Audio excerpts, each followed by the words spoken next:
Hello everyone welcome to our channel. पूर्व video रे आमे जातीय ध्वज आम उड़ई फर फर तार क्वेश्चन आंसर डिस्कसन करथिले। तो ये वीडियो रे आमे कोन करिबा ता सेकंड चैप्टर टा उपयुक्त वेश पकाई आस पंचम श्रेणी साहित्य बहिर तार कंप्लीट क्वेश्चन आंसर डिस्कसन करिबा। तो जदि चैनल रे नुआ अच्छा कि चैनल को एपर्यंत सब्सक्राइब करिनो ताहले फटाफट चैनल को सब्सक्राइब करी ऑल नोटिफिकेशन को ऑन कर दियो जहा द्वारा सबु वीडियो रो अपडेट मिल जीव। नोटिफिकेशन जिते सारा भी अच्छी सब वीडियो मिल जीव, क्वेश्चन आंसर भी सब विषय मिल जीव।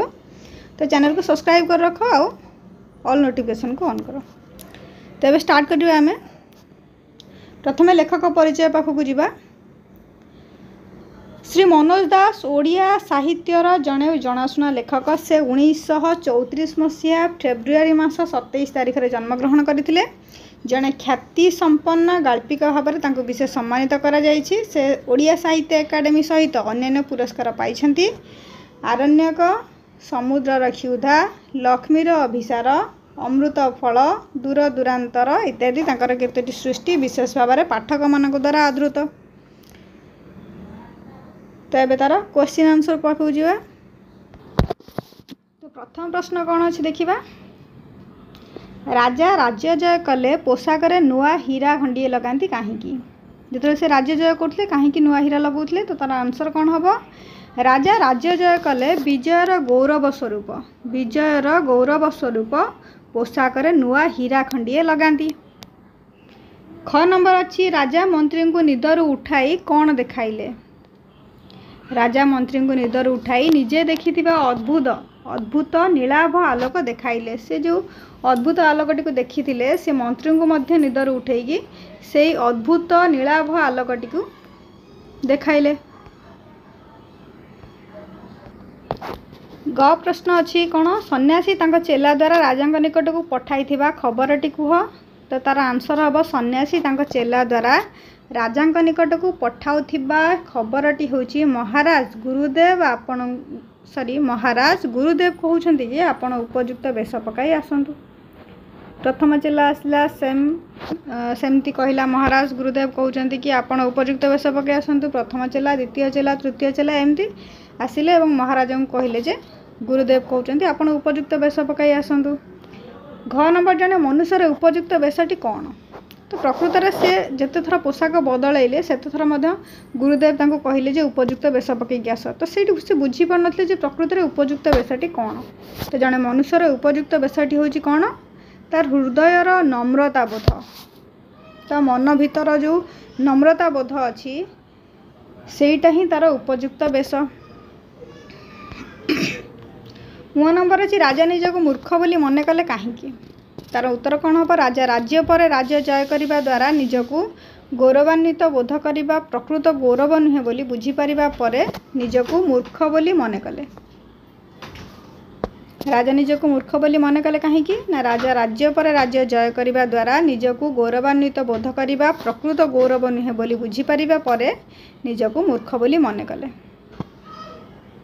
तांको कहवा अर्थ जे एठारे मनुष्यर मन को जय करिवार अछि। राज्य जय करने द्वारा कई पंडित हो जाती कि शक्तिशाली हो जाती। 2 नंबर अच्छी बंदनी मध्य ठीक शब्द नहीं शून्य स्थान पूरण करवा। आखपाख काठपत्र लुगापट्टा चला बुला हस खुशी सुना रूपा। प्रथम प्रश्न अच्छी सकाळु किछि समय डैश कले देह फुर्ती लगे। सकाळु किछि समय कौन चला बुला। तार आंसर ये चला बुला। चैतन जंगल रु डैश संग्रह करी चले। जंगल रु माने निश्चिंत भाव में काठपत्र होइथिबो। चैतन जंगल रु काठपत्र संग्रह करी चले। एटा क प्रश्नर उत्तर, एटा ख प्रश्नर उत्तर। बुबुर जन्मदिन रे समस्ते डैश रे माती छंती। हस खुशी जन्मदिन माने गोटे खुशी काम तो हस खुशी रे माती छंती। गर उत्तर हम हस खुशी। घ अच्छी यात्रा देखापी डैश बहुत लोक रुंड हेले। आखपाखर लोक रुंड हेले। नम्रता डैश ठारू बड़ी बड़ संपद सुना रूपा ठारू। तो ये समस्त प्रश्नर उत्तर मिलगला। एबे नंबर 3 को जीवा। जनहीन कहले जनशून्य अर्थ को बुझाए। सेहीपरि तले जो शब्द दिखाई क्या बुझेब लिखा। धनहीन धनशून्य, बुद्धिहीन बुद्धिशून्य, मंत्रहीन मंत्रशून्य, ज्ञानहीन ज्ञानशून्य, वस्त्रहीन वस्त्रशून्य, क्रियाहीन क्रियाशून्य, भक्तिहीन भक्तिशून्य। Okay, number 3 clear. नंबर 4 अच्छी मु तुम सहित मामू घर को जी। एठारे मु पदटी प्रथम पुरुष, तुम पदटी द्वितीय पुरुष और मामू पदटी तृतीय पुरुष।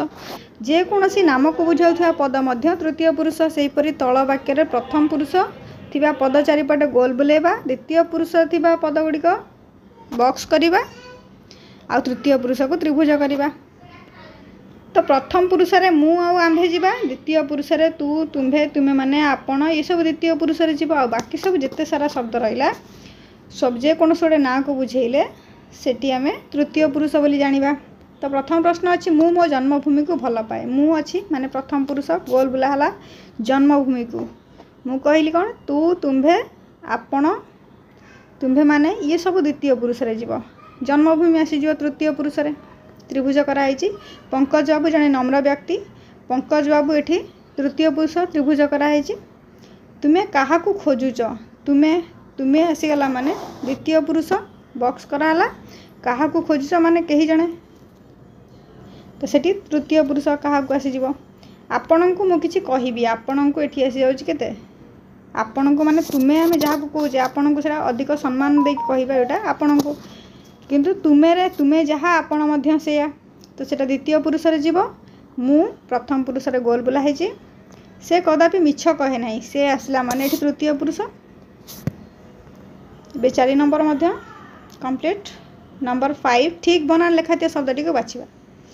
विस्मय शब्द एठी लेखा है, तो सठिक उत्तर होची प्रथम शब्दटी होची सठिक उत्तर। पोशाक पोशाकर सठिक उत्तर यहाँ रोचे। सेकेंडटा रोचे पोशाकर सठिक आंसर। गरे अच्छी सम्मुख, सम्मुख हूँ तृतीय शब्दटी, तृतीय शब्दटी ठीक स्पेलिंग अच्छी। एबे जा नंबर 6 को। घ नंबर अच्छी सन्यासी शब्द। सन्यासी शब्द हमारा लास्ट शब्दटी सठिक आंसर अच्छी अश्रु। अश्रु हूँ द्वितीयटी। नंबर 6 रही तले लिखा जाइए शब्द गुड़िक मध्य जो शब्द गुड़िक कौन शब्दर विपरीत अर्थ को बुझाऊँगी ताको बाछी अलग लिखा। अवश्यर विपरीत शब्द ना, तो ये लिखा किसी आवश्यक नहीं। असाधारण साधारण यहाँ हम। अनुमति आर भी हम। अपूर्व अपूर्वर हेनी। अवकाश अवकाशर हम। अद्भुत अद्भुतर हम ना। अगत्यार हम गत्या। अयोग्यर योग्य। तो नंबर 7 अच्छी तले दि अनुच्छेद प्रश्न गुड़िए तैयारी करी लिखा। ये गोटे अनुच्छेद दि जाइए, से अनुच्छेद को लेकिन आम प्रश्न तैयारी करा। अनुच्छेद अच्छी राति बुढ़ा को स्कूल रे अतिथि भाव में रखागला। खाई सारी पिला संगे कथबार्ता होरी पाखरे बुढ़ा शोई पड़ा। हेले ताकू निद है ना। बुढ़ा भावुए स्कूल बाबू मैंने क्यों उपाय एडे सुंदर फसल कर से उपाय बताई दिंते। से मध्य ता खेत को उठिया करता, निज खेत में से चलता, मुठाए खाद्य खाइबा को जंगल अंधी कंदी बुलवार रक्षा पाता। एमती भाबू भाबू बुढ़ा को निद लगिगला। तो प्रश्न ये कौन कौन हो पार राति बुढ़ा को क्यों रखागला। प्रथम प्रश्न। द्वितीय प्रश्न कौन हो बुढ़ा क्यों शोई पड़ा। ग थर्ड क्वेश्चन अच्छी क्यों माने फसल करते। खेत को किए उठिया करता। बुढ़ा खाद्य पाइबा को कौन करुला। 5टी प्रश्न हो गला। 8 नंबर अच्छी तल प्रश्न गुड़िकर उत्तर भाभी लिखा। अर्धरात्र समय राजा किपरि आलोक देखा पाइले। अर्धरात्र समय राजा एक अद्भुत नीलाभ आलोक देखा पाइले, जोटा को देखापी से निज मंत्री को डाकी निदर उठाई। ख नंबर अच्छी टी झापसा आसी। मंत्री उत्तर राजा कौन बुझिले ना। मंत्री उत्तर राजा बुझिले जे आलोकर जो विशेषत्व से देखुंती मंत्री ताहा देखि पारुना। मंत्री उत्तर राजा कौन बुझिले जे आलोकर जो विशेषत्व से देखुंती मंत्री ताहाकू देखि पारुना। ग प्रश्न अच्छी तृतीय चेलाटीर कथा शुणी राजा कांद कांद हो गले कहीं। ना राजा गेरुआ लुगापटा पिंधि जड़े साधारण मनीष भाव सन्यासी को भेट करने को उद्यम कले। तथापि तृतीय चेलाटी कहला महाराज गुरुदेव कहले कि आपण उपयुक्त वेश पकाई आसतु। एक शुणी राजा कांद कांद हो गले। घ नंबर अच्छी केउं सब कार्यपाई राजा निजक अयोग्य बोली मन कले। राजा तांकर विजय क्षमता और प्रभाव सत्वे साधु को भेटा अयोग्य बोली मन कले। उ नंबर अच्छी केउं बेशरे मनीष अधिक सुंदर लगे। सरल और नम्र बेशरे मनीष अधिक सुंदर लगे। तो ये क्वेश्चन नंबर 9 निज भाषा बुझाई लिखिए माने सरल अर्थ एठार अच्छी। पुआ ए बेशरे तुम्हें केड़े सुंदर दिशुच। यह आम सरल भाषा बुझे लिखा माने सरल अर्थ। तो लिखा पूर्व फास्ट प्रथम शब्दटी को लिखा जाए तापर डट डट देकी शेष शब्दटी को लिखा जाए। उक्त गद्यांशटी साहित्य कुसुम पुस्तकर उपयुक्त वेश पकाई आस गल्परू आनीत। यही प्रसंग में गाल्पिक मनोज दास राजांकर नम्रतार प्रशंसा करी सन्यासी कहिथिबा कथार वर्णना करिसेंती। तो कवि परिचय कहबार माने सरी लेखक परिचय कहबार कवि हुअंतु कि लेखक हुअंतु तांकर परिचय जो सरल अर्थ लिखा हे से कवि परिचयटा निहाती आवश्यक। से कवि किंबा लेखकर ना आम मन रखा निहाती आवश्यक। राजा सन्यासी को भेट करने 3 थर चेष्टा कले किंतु सन्यासी तांको दर्शन न दे चेला मानक द्वारा उपयुक्त वेश पकाई जावाकू निर्देश देले। एभली परिस्थिति रे राजा शिविर भितर बसी एकाकी अश्रु विसर्जन कले अनुताप कले। तांकर प्रभाव क्षमता विजय इत्यादि मूल्यहीन बोली मन कले।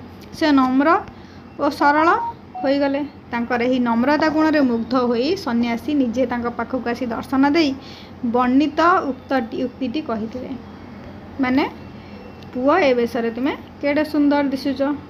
वास्तविक प्रसंगटी शिक्षामूलक जे प्रत्येक समाज रे प्रत्येक लोकन को ए शिक्षाटी निहाती आवश्यक।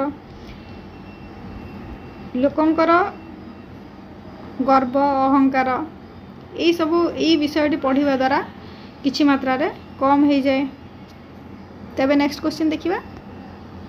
क्वेश्चन नंबर 10 अच्छी तले केते गुडे शब्द दिया जायछि। प्रत्येक शब्द पई दिया जायथिबा अर्थ गुडिक मध्यरु ठीक अर्थटी बाछिबा एवं मूल शब्द को नहीं वाक्य गठन करिबा। उदाहरण नीलाभ। नीलाभ माने कोन उज्जवल नील वर्ण। तो ताको नै गोटे वाक्य लिखिया कोन होबा चिलिकार नीलाभ जलराशि अति मनोहर। दृष्टिगोचर आखि बुझी देखिबा। कल्पना रे देखिबा बा परिष्कार भाव रे देखिबा। तार ठीक अर्थ कौन हम दृष्टिगोचर सठिक उत्तर हम परिष्कार भाव में देखा। वाक्य लिखिले कौन हम पक्षी माने मोर दृष्टिगोचर होना।